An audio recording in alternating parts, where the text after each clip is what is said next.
교회 우리 사명 함께 고백하겠습니다. 새 예루살렘 교회는 하나님의 영광과 성령의 능력이 임하여 제주와 모든 민족에게 예수 그리스도의 구원의 은혜를 전하는 하나님 나라의 문입니다. 아멘.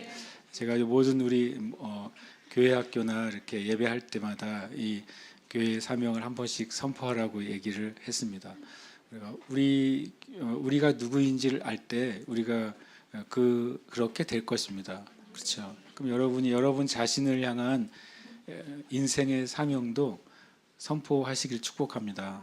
아침에 일어나서 거울을 보면서 얼굴이 부었네 그러지 마시고 어제 야식을 하지 말걸 이렇게 후회와 회개를 하지 마시고 얼굴을 보고 이렇게 그 거울에 있는 사람이 눈곱이 붙어 있다 할지라도 여러분을 향한 하나님의 약속을 선포하시길 축복합니다.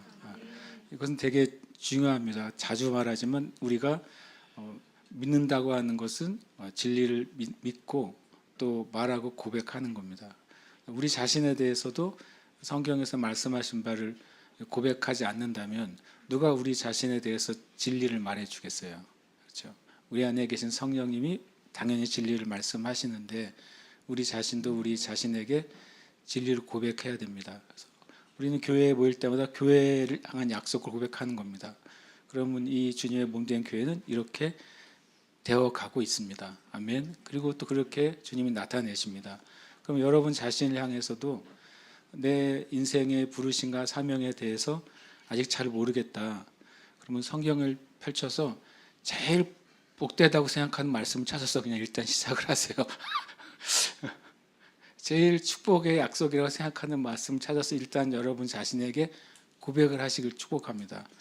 그러다 보면 주님이 내 인생을 향한 하나님의 약속의 말씀들을 발견하게 하실 거예요. 그럼 그거를 정말 생명줄처럼 붙잡는 겁니다. 그리고 고백하시길 축복합니다.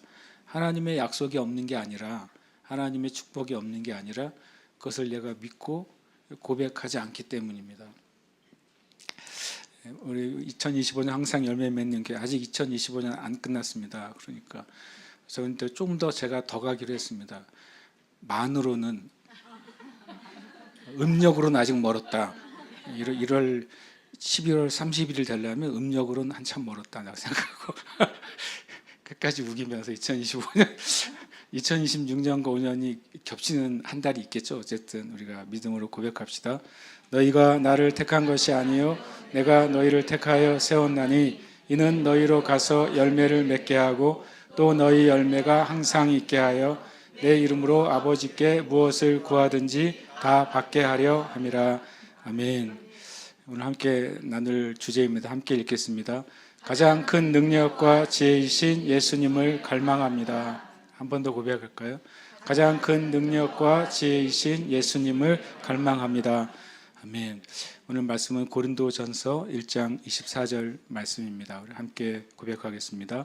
오직 부르심을 받은 자들에게는 유대인이나 헬라인이나 그리스도는 하나님의 능력이요 하나님의 지혜니라.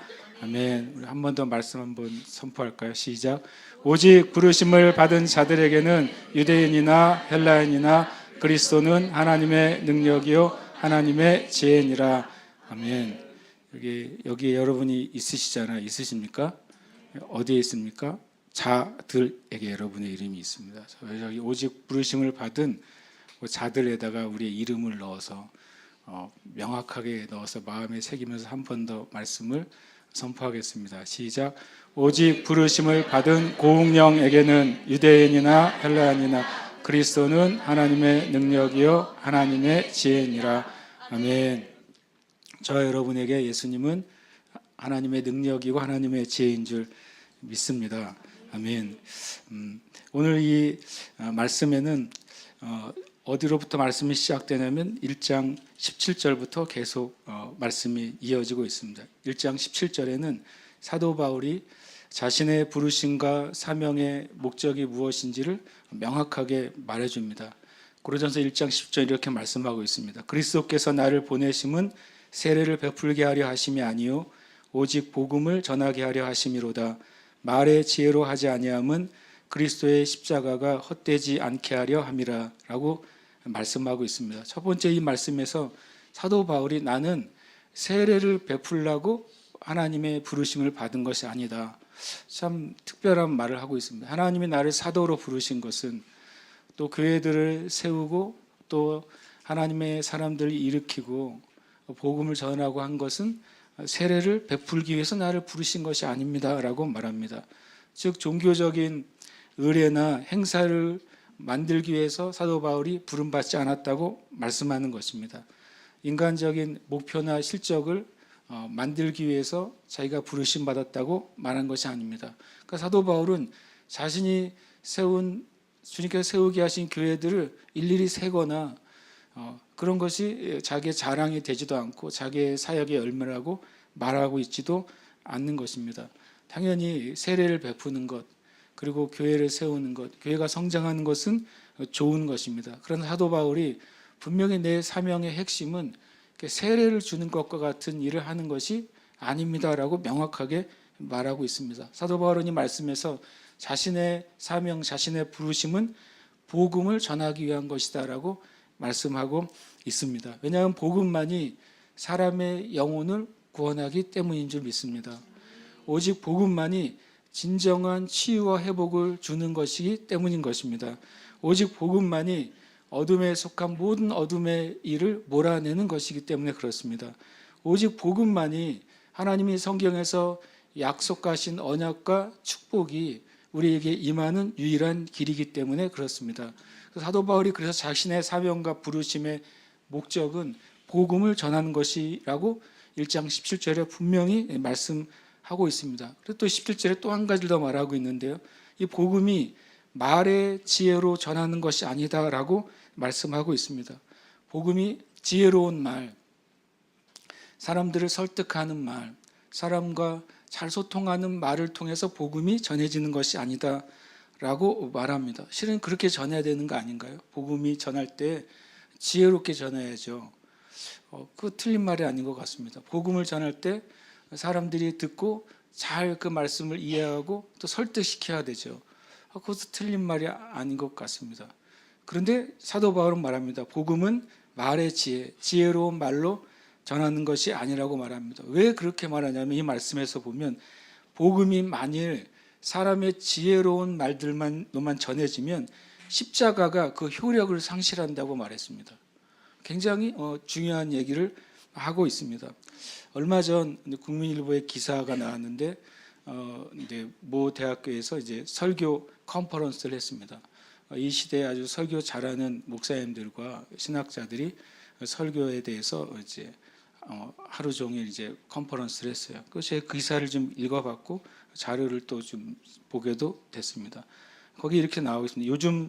지금 세대의 설교는 설득과 소통이 중요하다라고 하는 게 그 설교 세미나의 주제였고 내용이었습니다. 그래서 참 옳다고 제가 생각해서 옳으네.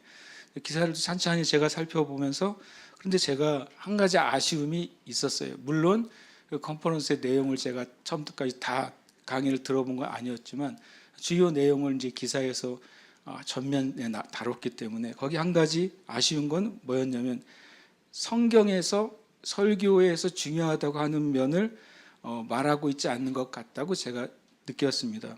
그것이 바로 뭐냐면 지혜로운 말, 성경은 놀랍게도 말의 지혜로 복음을 전했을 때 십자가의 효력이 사라진다고 말씀했다는 것이 참 놀라웠습니다.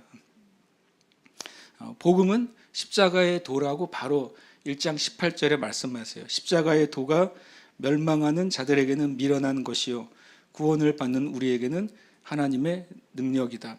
사도 바울은 복음은 십자가의 도다라고 말하고 있습니다. 십자가의 도가 무엇인가? 2장 1절이 이렇게 말씀하고 있어요. 형제들아 내가 너희에게 나아가 하나님의 증거를 전할 때에 말과 지혜의 아름다운 것으로 아니하였나니 내가 너희 중에서 예수 그리스도와 그가 십자가에 못 박히신 것 외에는 아무것도 알지 아니하기로 작정하였습니다.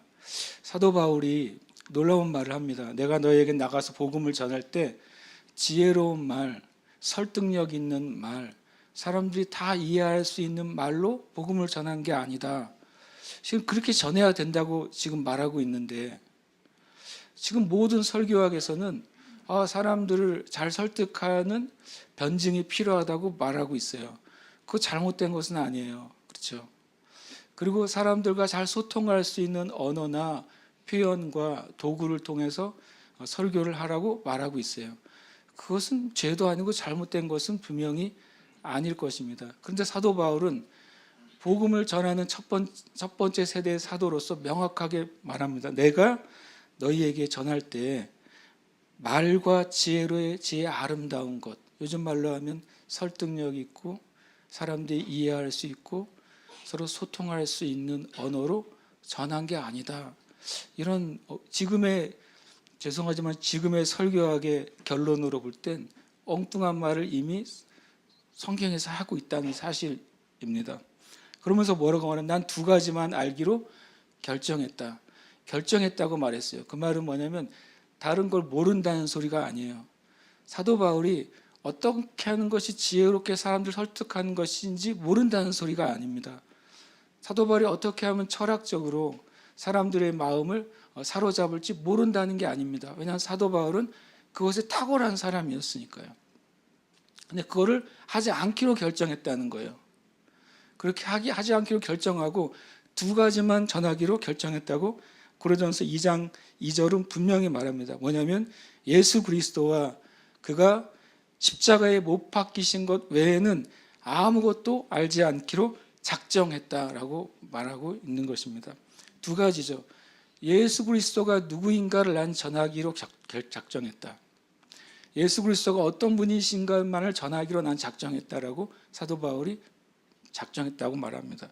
두 번째로는 예수님이 십자가에 못 박히신 것, 예수님이 십자가에 못 박히신 이유, 예수님이 십자가에 못 박히시면서 하신 일, 예수님이 십자가에 못 박히시고 죽으시고 부활하신 다음에 일어난 그 효과가 무엇인지를 나누는 것 외에는 나는 나누지 않을 것입니다라고 결정했다는 거예요. 그래서 제가 생각했어요. 요즘에 설교학으로 거꾸로 가시네. 거꾸로 가시는 거예요. 좌표가 완전히 반대 방향인 것입니다. 다시 말하지만 현대 설교학의 결론이 잘못됐다는 게 아니에요. 중심이 무엇이어야 되냐면 바로 예수 그리스도 그분 자체에 대해서 설교하라고 말하고 있는 것입니다. 그리고 그분이 하신 일, 수많은 일들 중에서 그분이 하신 일의 결론은 십자가에 못 박혀 죽으신 일입니다. 십자가에 못 박혀 죽으실 때 도대체 무슨 일이 일어났느냐 하는 거예요. 그리고 죽으시고 부활하신 이후에 그 예수 그리스도를 믿는 자들에게 십자가에 못 박히시고 죽으시고 부활하신 사건이 어떤 효력을 가져왔느냐 하는 겁니다. 그것이 말하여지지 않는 복음은 소용이 없다.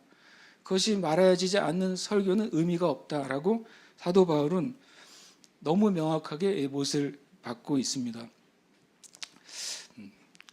그래서 제가 오늘 그 말씀을 함께 나누고 싶어요. 오늘 말씀에 보면 오직 부르심을 받은 자들에게는, 이것은 예수 그리스도를 믿는 사람들 궁극적으로 말하고 있습니다. 예수님의 부르심을 받고 응답한 자들을 말하고 있습니다.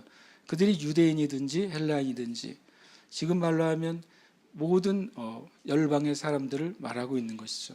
혈통적으로 유대인이거나 아니면 그 외의 모든 사람을 포함하고 있습니다. 여러분이 알고 있는 유엔에 속한 모든 나라들을 포함하고 있죠. 심지어는 유엔에 기록되지 않은 작은 소수 민족들이나 부족들이나 국가들도 포함하고 있습니다. 모든 사람에게는 그리스도만이 하나님의 능력입니다. 예수 그리스도만이 하나님의 지혜입니다. 라고 선포하고 있습니다. 예수님이 하나님의 능력이고 하나님의 지혜라는 말은 첫 번째, 예수 그리스도가 구원을 위한 하나님의 유일한 능력이고 유일한 지혜라는 말씀입니다. 우리 인간에게 가장 필요한 것은 구원인데 그것은 죄의 문제를 해결하는 것입니다. 어느 누구도 죄의 문제를 해결할 수 없습니다. 왜냐하면 죄의 문제를 해결한다고 하는 사실은 사람들을 죄의 죄책과 또 죄의 형벌로부터 건져내는 것이기 때문에 그렇습니다. 죄의 죄책과 형벌은, 이 죄는 우리의 심령 가운데 양심을 끊임없이 괴롭히고 또 우리를 타락시키는 것이 죄의 죄책입니다. 끊임없는 양심의 가책과 그리고 영원한 육신의 죽음과 영원한 지옥의 형벌이 죄의 문제입니다. 그리고 죄의 결과예요.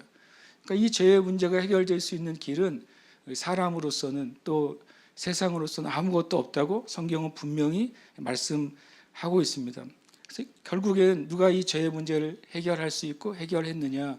오직 예수 그리스도만 죄의 문제를 해결하셨기 때문에 예수 그리스도만이 구원을 위한 하나님의 유일한 능력이고 구원을 위한 하나님의 유일한 지혜인 것입니다.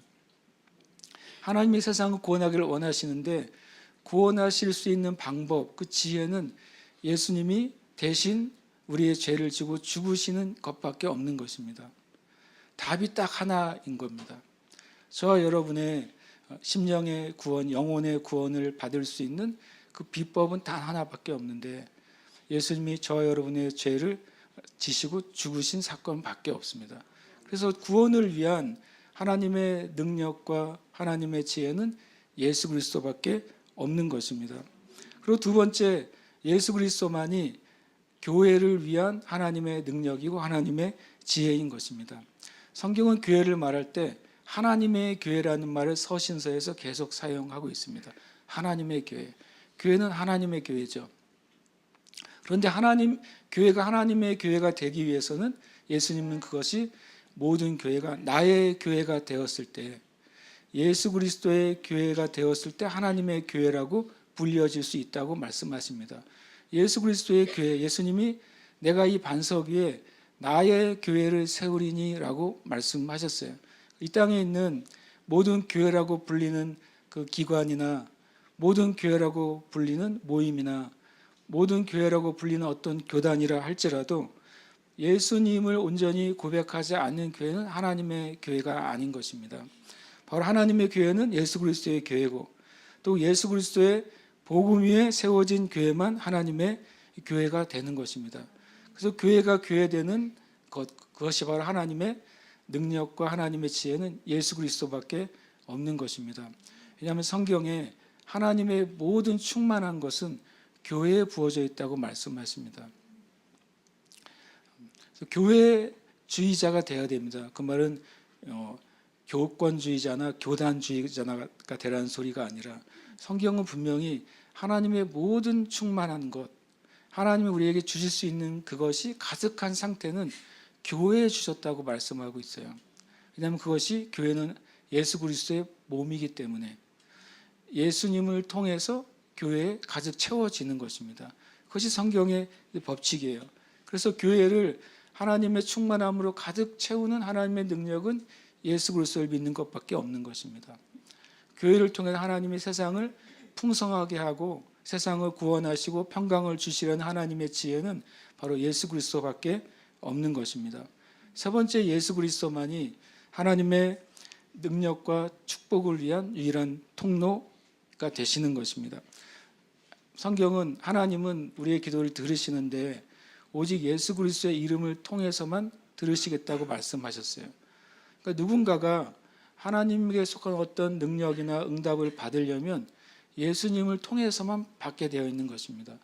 누군가가 인생의 지혜나 삶의 지혜나 내 인생의 문제를 해결할 지혜를 얻기를 원한다면 예수 그리스도를 통해서만이 하나님께서 그에게 지혜를 주신다고 말씀하시는 것입니다. 그래서 예수 그리스도는 구원을 위해서 또 우리에게 주시는 모든 축복을 위해서 또 하나님 이 땅에 세우시는 교회를 위한 하나님의 유일한 능력이 되고 하나님의 유일한 지혜가 되시는 것입니다. 저와 여러분이 그 예수님을 온전히 붙잡을 때 온전한 구원의 은혜 가운데 우리의 삶을 살 것입니다. 저와 여러분이 예수님을 온전히 붙잡을 때 우리의 인생을 향한 하나님의 약속과 언약과 축복이 성취되는 은혜가 있을 것입니다. 이 땅의 모든 교회도 오직 예수님을 붙잡을 때 하나님의 능력과 지혜가 교회를 통해 나타날 것입니다. 아멘이십니까? 네. 그런데 그러면 그 복음의 능력이 어떤 통로를 통해서 우리에게 나타나느냐 하는 것입니다. 어떤 통로를 통해서 하나님의 능력과 지혜가 그리스도인들에게, 교회에게 나타나느냐 하는 것입니다. 고린도전서 2장 4절 말씀입니다. 함께 읽겠습니다. 내 말과 내 전도함이 설득력 있는 지혜의 말로 하지 아니하고 다만 성령의 나타나심과 능력으로 하여. 아멘. 이 말도 굉장히 당황스럽게 하는 말씀입니다. 저는 어제 저녁 내내 이 고린도전서 1장과 골로새서 3장을 계속 쳐다봤어요. 고린도전서 1장과 골로새서 3장 말씀을 계속 보게 됐습니다. 그러면서 이런 생각까지 했습니다. 내일 설교를 내가 할 수가 없겠다. 차라리 밤새 고린도전서 1장과 골로새서 3장을 암송해가지고 지난번처럼 암송하고 끝내야 되겠다 생각을 했었어요. 복음의 능력으로 나타나는 통로가 이거예요. 전도함이, 내 말과 전도함이. 우리가 한마디로 하면 설교죠. 요즘에 표현을 한다면 설교가 설득력 있는 지혜의 말이 아니라 그 설교 안에 성령이 나타나시고 또 설교 안에 능력이 나타나는 것으로 나는 전했다라고 말합니다. 그러니까 제가 설교를 할 수가 없는 거죠. 그래서 제가 간절히 기도할 수밖에 없는 것입니다. 주님, 설교 안에 이 말씀대로 하자면 성령이 나타나셔야 돼요. 성령이 나타나시는 것이 무엇이냐? 성령님은 무엇을 하시는지를 우리가 안다면 성령님이 나타나시는 게 무엇인지를 아는 것이죠. 예수님이 성령님을 처음 소개할 때 어떻게 소개하셨습니까? 그분이 오시면, 또 다른 보혜사가 오시면 내가 너에게 말한 것을 생각나게 하고 깨닫게 할 것이라고 했습니다. 설교 가운데 성령께서 말씀을 깨닫게 하시는 일이 일어나야 되는 것입니다. 하나님의 말씀이 우리에게 뭐라고 말씀하시 깨닫게 하는 것, 그것이 첫 번째 성령의 나타나심입니다. 그리고 또 고린도전서 12장에는 은사를 얘기할 때 성령의 나타나심이라고 말했습니다. 성령의 나타나심은 성령의 은사를 통해 나타나는 것입니다. 설교를 통해 설교 가운데 성령의 은사가 나타나야 되는 것입니다. 설교를 들은 사람들의 삶에 성령의 은사가 나타나야 되는 것입니다. 고린도전서 2장에는 하나님께서 우리에게 하나님께로부터 온 영, 성령을 주신 목적을 명확하게 밝히고 계시는데 그것은 바로 하나님만의 깊은 것이 성령을 통해 우리에게 전달된다고 말하고 있습니다. 성령의 나타남은 무엇입니까? 말 그대로 성경 안에서 말씀하시는 것 안에 있는 하나님의 깊은 계시가 우리에게 풀어져야 되는 것입니다. 그것이 성령의 나타남인 것입니다. 그리고 성령의 능력이 우리에게 나타나야 됩니다. 성령의 능력은 하나님의 능력이 나타나는 것입니다. 그래서 우리는 기도할 때 저 자신은 저를 위해 더 간절히 기도할 건데요. 내 말과 내 전도함이, 제가 이 자리에 서서 하는 설교가 설득력 있는 지혜의 말이 아니라 성령이 나타나시고 성령의 능력이 나타나는 설교가 되도록 저는 더 기도할 겁니다. 여러분도 기도하셔야 됩니다. 이 땅에는 수많은 교회의 강단에서 설득력 있는 지혜의 말이 선포되는 것이 아니라 성령이 나타나시고 하나님의 권능이 나타나는 설교들이 이 땅 가운데, 강단 가운데 나타나도록 우리는 기도해야만 되는 것입니다. 심지어 사도 바울에 대해서 어떤 비판이 있었습니까? 사도 바울이 글로는 엄청나게 위대해 보이는데 만났더니 말도 어눌하고 좀 시원치 않더라. 그것이 사도 바울에 대한 비판이었어요. 근데 놀랍게도 사도 바울이 말합니다. 하나님의 나라는 말에 있지 않고 오직 능력에 있다라고 말씀하고 있는 것입니다. 사도 바울이 어눌했나 봐요. 어떤 면에서 그렇게 써 있으니까. 어떤 면에서는 사도 바울이 남들이 볼 때 굉장히 지식이 많고 탁월한 사람이라고 들었는데 왜 말은 저렇게 지혜롭거나 철학적이나 그러지 않을까? 못한 게 아니라 그렇게 하지 않기로 결정했기 때문에 그렇습니다. 그리고 성령께서 하시는 말만 하기로 결정했으니까 사도 바울이 그렇게 말했던 것 같아요. 성경으로 보면 탁월한 사람이었는데 고린도전서 2장 읽을 때 제가 그 비밀을 알았어요. 왜 사도 바울이 그렇게 가말리알 문화에서 모든 지식에 대해서 토라에 대해서 그렇게 타고난 사람이었는데 왜 성경을 이렇게 사도 바울의 말이 변변치 않다고 말했을까? 많이 고민을 해봤어요. 두 이야기가 부딪히니까. 그래서 제가 깨닫게 된 것이 고린도전서 2장 말씀이에요. 결정을 한 거예요. 사도 바울이 할 말도 많고 하고 싶은 말도 많고 할 수 있는 말도 많은데 성령께서 하라고 하신 말만 하려니까 남들이 보기엔 엄청 더듬대는 거죠. 그러나 놀랍게 사도 바울의 말씀 가운데 무엇이 나타났냐면 성령이 나타나신 것입니다. 사람들이 사도 바울의 말씀을 듣고 성령의 세례가 임했고 악한 자들이 돌이켜서 회개했고 하나님의 능력이 나타났던 것입니다. 그것이 바로 말씀의 비밀이고 또 어떤 면에서는 설교의 비밀인 것이죠. 교회와 그리스도인에게 필요한 하나님의 능력이 있습니다. 복음은 설득력 있는 지혜가 아니라 성령의 나타나심과 능력 안에서 전달될 때에만 하나님의 지혜와 하나님의 능력이 나타나는 것입니다. 그러면 그리스도인에게 필요한 하나님의 지혜는 무엇인가?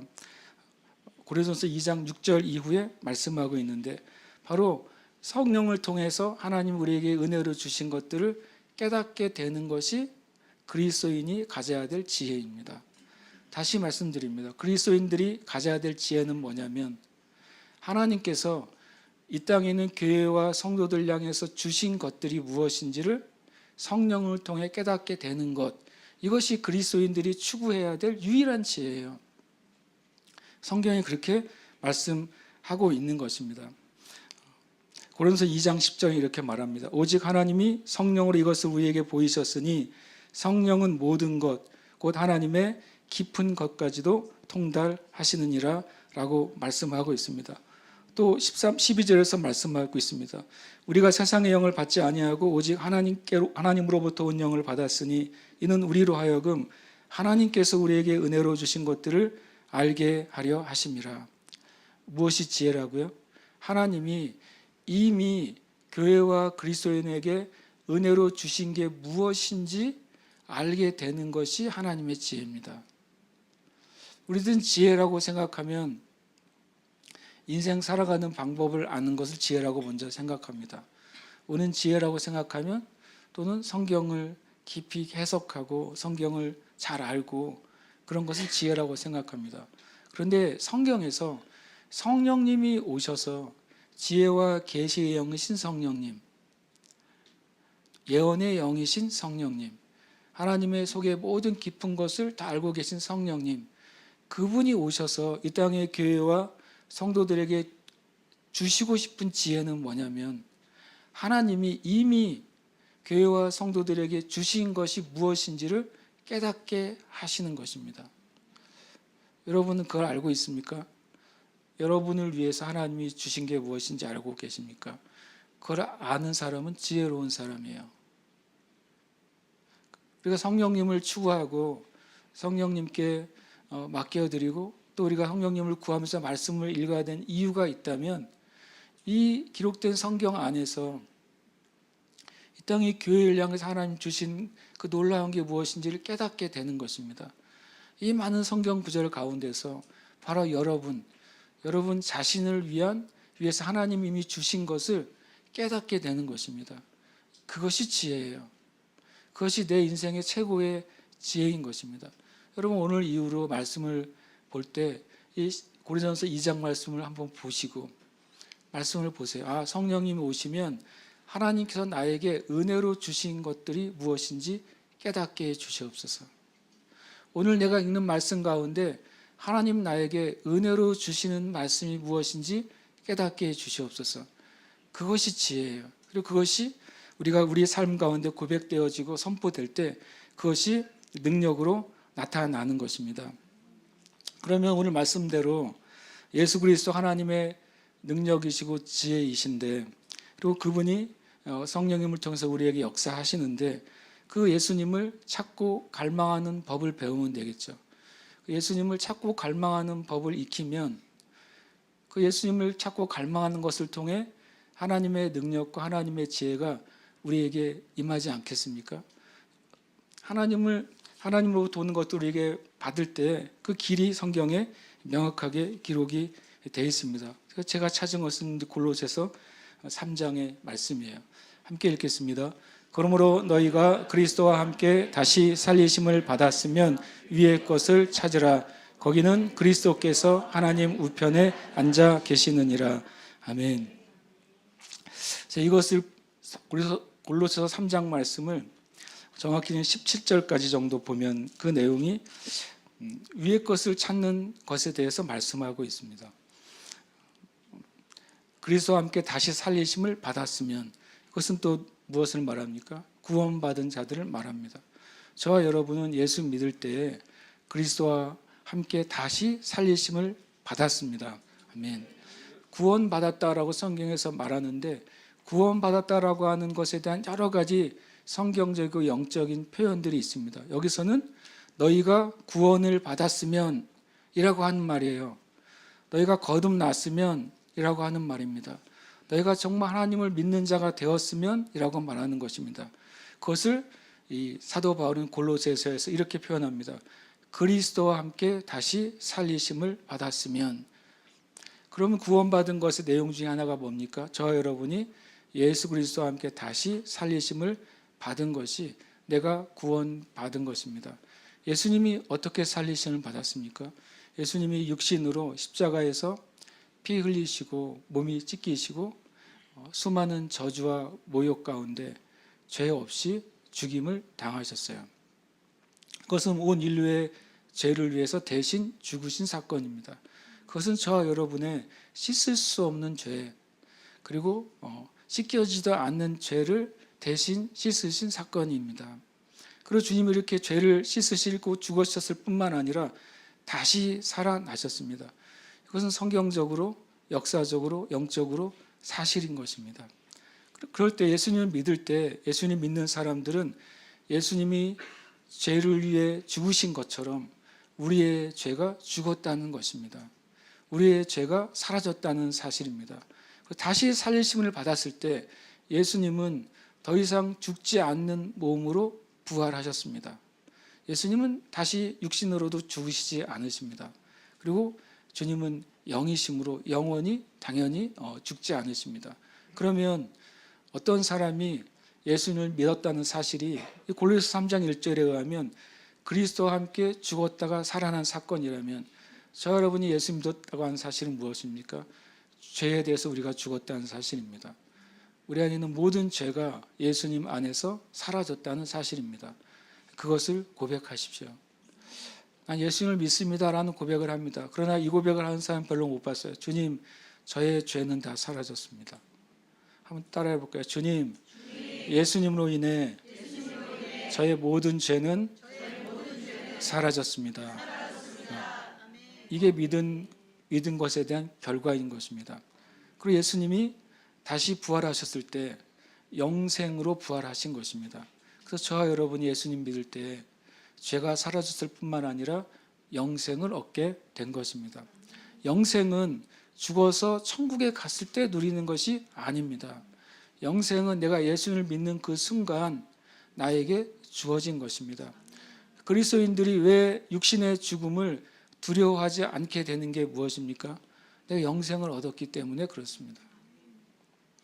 내가 영생을 얻은 자가 되었기 때문에 육신의 죽음이 나의 생명의 끝이 아니라는 사실을 알게 되었기 때문에, 그래서 죽음에 대해서 우리가 이길 수 있는 능력이 있는 것입니다.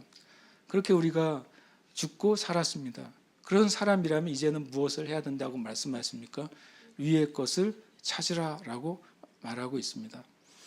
뉴 킹제임스 성경은 seek이라고 되어 있어요. 찾으라. 위에 있는 것을 seek하라고 되어 있습니다. 다른 성경은 뭐라고 되어 있냐면 aim이라고 되어 있어요. aim이 뭐냐면 활시위를 겨누다라는 뜻입니다. 활시위를 겨누는 그 궁사들을 보셨잖아요. 그 사람들의 눈에는 뭐만 보입니까? 관역에 있는 가운데 점밖에 안 보이는 것이죠. 다른 모든 것은 그 활을 당겨서 쏘려가는 순간에는 다른 모든 것은 존재하지만 실제로는 존재하지 않게 되는 것입니다. 오직 그 관역만을 바라보고 집중하고 그 모든 것에 자신의 생각을 쏟는 거예요. 성경은 말씀하십니다. 구원받은 신자들이 어떤 삶을 살아야 되느냐, 위에 있는 것에 온 마음과 생각을 쏟아서 바라보라, 그것을 찾으라 라고 말씀하고 있는 것입니다. 이 말씀 앞에 제가 섰을 때 참 부끄러웠어요. 하나님, 저는 찾고 있는 게 너무 많은 것 같아요. 추구하고 있는 게 너무 많은 것 같아요 라고 생각했습니다. 그래서 이 말씀을 계속 보게 됐어요. 내가 위의 것을 찾는 자로 부름받은 것입니다. 거듭난 사람은 위의 것을 찾도록 주님이 명령하고 계신 것입니다. 다시 말하면 우리가 하나님의 능력과 지혜이신 예수님을 갈망하는 법, 첫 번째로는 바로 위에 계신 예수님을 찾는 것입니다. 거기는 그리스도께서 하나님 우편에 앉아 계시니라. 이 말씀 묵상하다가 주님이 저에게 이런 말씀하셨어요. 너는 이 땅에 있는 교회와 성도들이 나를 찾는데 이 땅에 있는 나를 찾는다는 사실을 알고 있느냐 그러셨어요. 그리고 제가 그게 무슨 말이냐고 주님께 다시 물었어요. 다시 말하지만 이 땅의 많은 교회의 메시지와 설교와 책들이 이 땅에서 행하셨던 주님만을 얘기하는 것입니다. 제가 무슨 말을 하는지 이해되세요? 지금 예수님은 어디 계십니까? 성경은 분명히 하나님 우편에 앉아 계시다고 말했어요.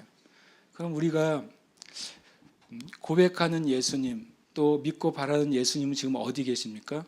하늘에 하나님의 우편에 앉아 계세요. 그럼 우리가 찾고 구해야 될 예수님은 하늘에 속한 예수님이라는 말이에요. 천주교의 십자가는 십자고상이라고 하잖아요. 예수님이 아직도 매달려 계십니다. 그것은 위에 계신 예수님이 아닌 것입니다. 여전히 이 땅에 계신 예수님인 것입니다. 민중신학이나 자유주의 신학은 여전히 이 땅에 계신 예수님을 바라보는 것입니다. 이 땅에서 예수님이 가난한 자들과 함께 하셨다는 것입니다. 이 땅에서 예수님이 소외된 자들과 함께 하셨다는 것입니다.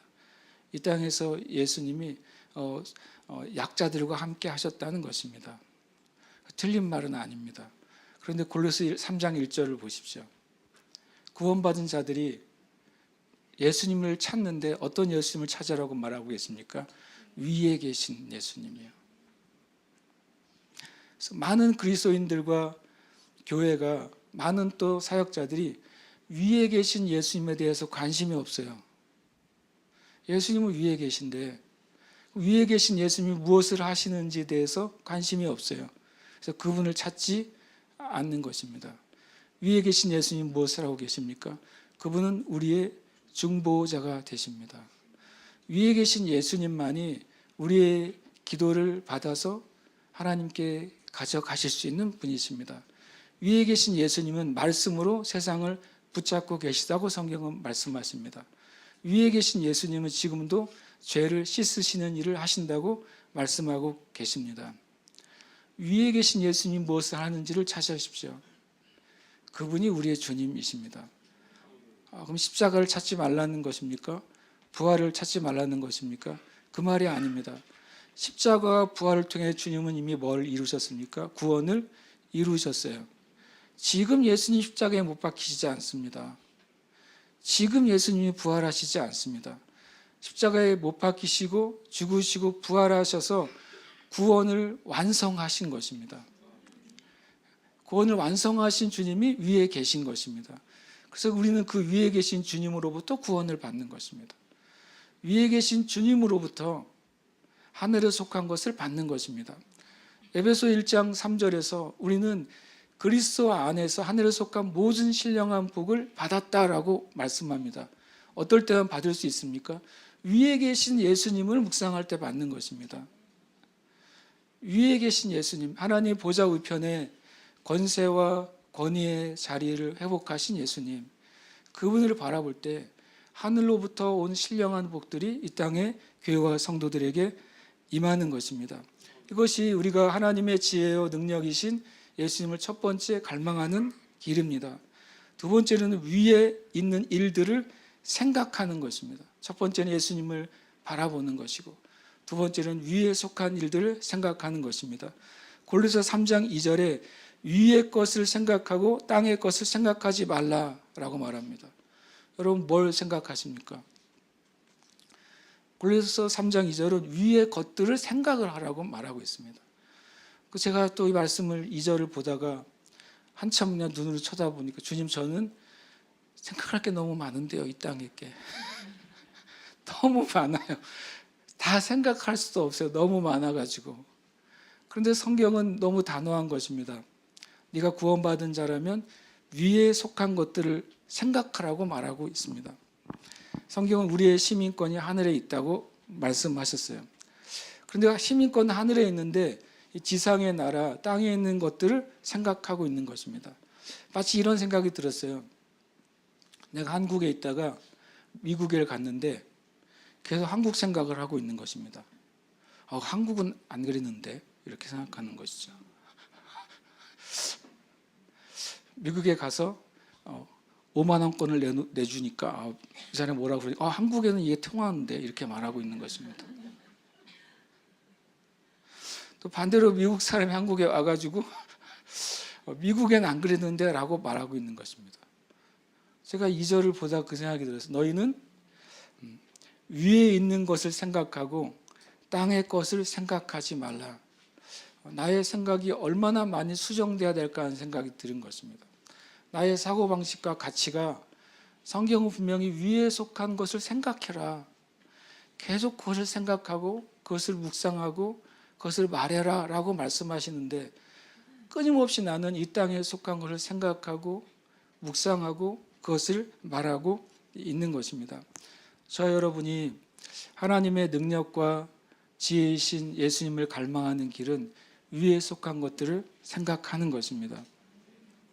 세 번째로 골로새 3장 5절은 우리가 하나님의 능력과 지혜이신 예수님을 갈망하는 길은 땅에 속한 것을 죽이는 것이라고 말씀하고 있습니다. 그러므로 땅에 있는 지체를 죽이라. 곧 음란과 부정과 사욕과 악한 정욕과 탐심이니 탐심은 우상 숭배니라. 이것들로 말미암아 하나님의 진노가 임하느니라.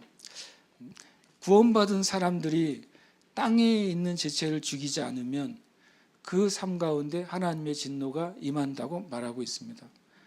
이것은 구원받은 자들에게 하시는 말씀이에요. 왜 예수 믿는 사람들에게도 하나님이 주시지 않는 것 같은 일들이 계속 일어날까요? 왜 예수 믿는 사람들에게도 마귀가 가져다 놓는 저주와 같은 일들이 발생할까요? 성경은 예수 그리스도를 믿는 사람들이 위에 계신 예수님을 구하고 하늘에 속한 것을 생각하라고 하는데, 구원받은 사람들이 다른 것을 하기 시작할 때 그 다른 것과 같은 것들이 임하는 것입니다. 에베소 1장에서는 하나님이 우리를 하늘에 속한 신령한 복을 주시고 하나님의 자녀 삼아 주신 목적 중에 하나를, 하늘에 있는 것과 땅에 있는 것이 예수 그리스도 안에서 통일되게 하려 하심이라고 말하고 있습니다. 그런 말씀이 있습니다. 기억하십니까? 재미있는 표현이죠. 우리를 하나님의 자녀 삼아 주신 목적이 하늘에 있는 것이나 땅에 있는 것이 예수 그리스도 안에서 통일되게 하려 한다고 말하고 있습니다. 하모니를 이루게 한다고 말하고 있는 것입니다. 하늘에는 좋은 것이 있습니까? 그렇습니까? 확신이 안 생기십니까? 하늘에는 병이 있습니까? 네, 이건 확신이 있으시네요. 없잖아요. 네. 그러면 예수님 안에서 하늘에 있는 것이 땅에 있는 것과 통일이 돼야 돼요. 그러면 땅에 있는 것 모양대로 하늘에 있는 것이 바뀌겠습니까? 아니죠. 네. 하늘에 있는 것은 선한 것이 있습니다. 하늘에 있는 것은 온전한 것이 있습니다. 하늘에 있는 것은 축복이 있습니다. 근데 문제는 땅에 그것이 없는 것입니다. 예수 그리스도 안에서 하늘에 있는 것이 땅에 있는 것과 통일되기 위해서는 땅에 있는 그리스도인들이 하늘에 속한 것을 이 땅에서 계속 말해야 되는 것입니다. 땅에 있는 그리스도인들이 하늘에 있는 그분에 대해서 이 땅 가운데서 고백해야 되는 것입니다. 그래서 마치 어떤 하늘에 있는 도장이 땅에 찍히는 것처럼 이 땅의 그리스도인들이 하늘에 계신 예수님을 고백하고 이 땅의 그리스도인들이 하늘에 있는 영역들이 이 땅에서 말하기 시작할 때 하늘에 있는 것이나 땅에 있는 것이 예수 그리스도 안에서 하나가 되는 일이 벌어지는 것입니다. 예수님이 가르쳐 주신 기도의 처음이 무엇입니까? 뜻이 하늘에서 이루어진 것 같이 땅에서도 이루어지이다. 그렇게 하라고 기도하라고 그랬어요. 뜻이 하늘에서 이루어진 것, 하늘에 있는 뜻은 선한 것입니다. 하늘에 있는 뜻은 온전한 것입니다. 하늘에 있는 뜻은 축복입니다. 그것이 이 땅에 이루어지도록 누가 기도하라고요? 그리스도인들이, 믿는 자들이, 교회가 기도할 때 그 일이 일어난다고 말씀하고 있는 것입니다. 그러기 위해서 땅에 속한 것들을 죽여야 됩니다. 고린도서 3장 5절은 음란, 부정, 사욕, 악한 정욕, 탐심이 바로 땅에 있는 지체라고 말했습니다. 지체가 뭔지 아십니까? 영어는 멤버라고 되어 있어요. 내 몸의 일부예요.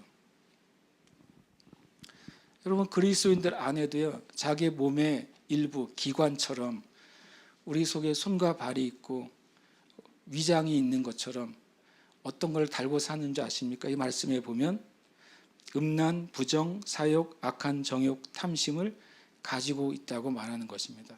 그것을 누가 죽이라고 말합니까? 너희가 라고 말합니다. 너희가 죽이라. 그리스도의 이름으로 죽이라. 거룩함을 쫓고 죽이라고 말하고 있는 것입니다. 그럴 때 하나님의 능력이고 하나님의 지혜이신 예수 그리스도의 은혜가 하늘에 속한 것이 이 땅에 임하는 길이 열리는 것입니다. 너무나 많은 그리스도인들이 기도하고 예배하고 하나님을 찾는데 땅에 속한 그 지체를 자기가 죽이지 않기 때문에 하늘에 이루어진 뜻이 이 땅 가운데 이루어진 것을 보지 못하는 것입니다.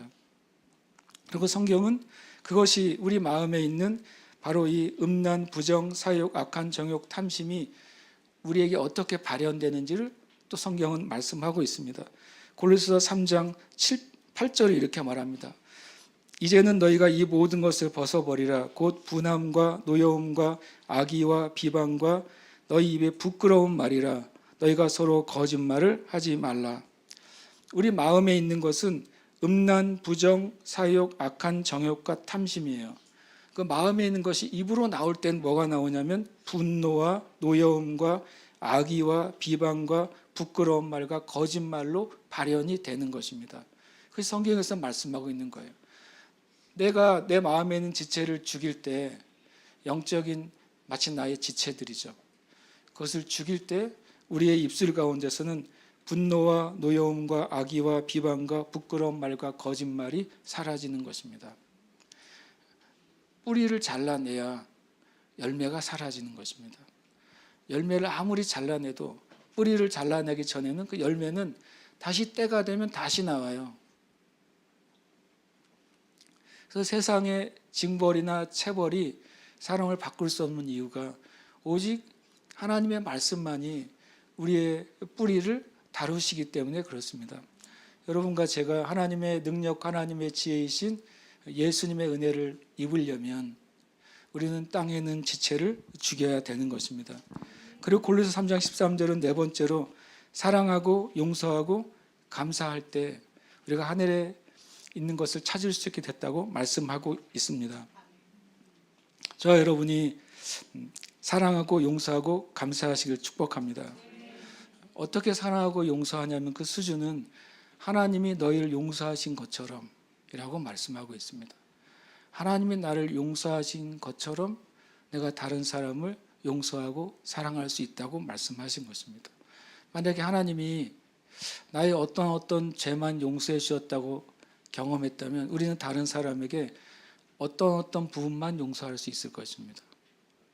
하나님이 나의 전 존재를 용서하셨다는 사실이 믿어지면 우리는 다른 사람의 전 존재를 용서할 수 있게 되는 것입니다. 하나님이 나의 일생과 나의 연약한 모든 것까지도 사랑하신다는 사실이 믿어지면 우리는 다른 사람의 연약함과 모든 것까지 사랑할 수 있게 되는 것입니다. 저 여러분의 용서와 사랑의 근거는 우리의 성품에 있지 않습니다. 만약에 용서와 사랑의 근거가 우리의 성품에 있다면 세상은 엉망이 될 겁니다. 교회도 엉망이 될 겁니다. 그러나 우리가 누군가를 용서하고 사랑하는 그 근원은 하나님이 우리를 사랑하시고 용서하신 것만큼입니다. 그래서 우리는 사랑할 수 있고 용서할 수 있는 사람이 된 줄 믿는 것입니다. 마지막으로 우리가 하나님의 능력과 지혜인 예수님을 갈망하는 길은 하나님의 말씀이 우리 안에 가득하게 되는 것입니다. 골로새서 3장 16절은 그리스도의 말씀이 너희 속에 풍성히 거하여 라고 말하고 있습니다. 말씀이 풍성히 거해야 됩니다. 하나님의 말씀이 가득해야 됩니다. 그렇게 될 때 우리가 하나님의 능력이요 지혜이신 예수님 안에 거하게 되는 것입니다. 마지막으로 골로새서 3장 17절은 말씀하세요. 모든 일을 주 예수의 이름으로 하라고 말하고 있습니다. 그리고 예수님을 힘입어서 하나님 아버지께 감사하라고 합니다. 여러분, 예수님이 구원을 위한 또 온전한 치유와 회복을 위한 하나님의 축복과 언약을 성취하기 위한 유일한 하나님의 능력이고 유일한 하나님의 지혜심을 믿으십니까? 그럼 우리가 주님을 갈망하며 나아가기를 축복합니다. 함께 이 시간 고백하고 기도하겠습니다. 함께 고백합니다. 예수 그리스도는 나의 구원과 치유와 축복을 위한 하나님의 지혜와 능력입니다. 아멘. 한 번 더요. 예수 그리스도는 나의 구원과 치유와 축복을 위한 하나님의 지혜와 능력입니다. 아멘. 고백합니다. 나는 위에 계신 예수님을 찾고 하늘의 것을 생각하고 땅에 속한 지체를 죽입니다. 아멘. 한 번 더요. 나는 예수 위에 계신 예수님을 찾고 하늘의 것을 생각하고 땅에 속한 지체를 죽입니다. 아멘. 고백합니다. 나는 사랑하며 용서하며 감사하고 말씀이 가득하게 하고 예수의 이름으로 행합니다. 아멘. 한 번 더요. 나는 사랑하며 용서하며 감사하고 말씀이 가득하게 하고 예수의 이름으로 행합니다. 아멘. 아멘. 우리 함께 이름을 넣어서 고백하고 기도하기를 원합니다. 전에 제가 어떤 칼럼니스트가 쓴 글을 보다가 참 도전을 받았어요. 그 칼럼니스트가 자기가 책을 읽고 싶은데 너무 바빠서 책을 못 읽겠더래요. 사진도 찍고 기사도 쓰고 하니까 내가 내 삶에 유익한 책을 읽어야 될 텐데 시간이 너무 없다. 그런데 가만히 자기를 가만히 살펴보니까 일도 하지만 가끔 스마트폰도 보고 가끔 영상도 보고 필요한 거 찾아서 보고 있더래요. 그래서 제가 자신이 말했대요. 내가 되든 안 되든 내가 읽고 싶은 책을 갖고 다니면서 10초가 남은 10초 동안이라도 읽어보자. 시작을 했다는 거예요. 처음에 읽을 때도 그 10초 읽은 글이 남겠어요? 안 남을 거 아니에요. 근데 어쨌든 그 칼럼니스트가 자기한테 실험을 한 거죠. 시간이 조금 남으면 그때 몇 줄 읽고 또 표시 덮어놓고 또 시간이 남으면 1분 읽고 읽기 시작했대요. 그러니까 그 칼럼니스트가 끝에 이런 말씀, 내가 얼마 되지 않았는데 하루에 책을 100페이지씩 읽고 있더래요. 100페이지면은 일주일이면 책 한두 권씩을 읽게 되는 거죠. 그러면서 자신이 내가 잃어버리고 있는 것, 때로는 내가 손해보고 있는 게 무엇인가 깨달았다고 하는 글을 제가 오래전에 읽었어요. 하나님의 말씀이 가득하게 되는 일이 정말 필요합니다. 내 생각과 입술에 하나님의 말씀이 가득하게 돼야 됩니다. 왜냐하면 예수님이 살아서 역사한 하나님의 말씀이기 때문에 그렇습니다. 이 세 가지 고백 안에는 실은 말씀이 기반입니다. 하나님의 말씀이 내 안에 가득할 때 예수님이 구원과 치유와 축복으로 우리에게 나타나는 것입니다. 하나님의 말씀 나에게 가득할 때 이 땅에 속한 것이 아니라 하늘에 속한 삶을 우리가 살게 되는 것입니다. 함께 이 시간 여기에 나에다가 우리의 이름을 넣어서 고백하고 우리가 기도하십시다. 주님, 오직 하나님의 능력과 지혜는 예수님이심을 내가 고백합니다. 예수님을 알 때, 예수님을 만날 때, 예수님과 교제할 때 나는 능력으로 가득하게 됩니다. 나는 지혜로 가득하게 됩니다. 여러분 우리가 고백하고 함께 기도하겠습니다. 예수 그리스도는 고운령의 구원과 치유와 축복을 위한 하나님의 지혜와 능력입니다. 고운령은 위에 계신 예수님을 찾고 하늘의 것을 생각하고 땅에 속한 지체를 죽입니다. 고운령은 사랑하며 용서하며 감사하고 말씀이 가득하게 하고 예수의 이름으로 행합니다. 아멘.